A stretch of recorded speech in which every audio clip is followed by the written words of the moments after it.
ভাইরে ভাই, আমাদের বাংলাদেশের মানুষ সেই খাঁটি মুসলিম, জানেন?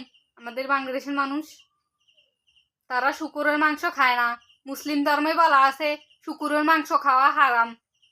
এই জন্য আমাদের মুসলিম ধর্মের মানুষে শুকুরের মাংস খায় না, কিন্তু বিয়েতে যৌতুক খাওয়া হালাল, তারা যৌতুক খায়।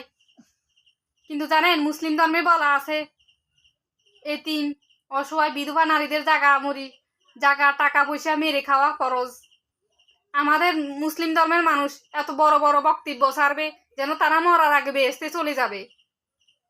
আর আমাদের নোয়াখালীর মানুষ তো, নোয়াখালীর ধর্ম তো ভিন্ন, বুঝেন না? হাতে একটা তফসি নিয়ে মিশা কথা বলে, নামাজের বিছনায় বইরা মিশা কথা কয়, কোরআন শরীফ ধরে মিশা কথা বলে।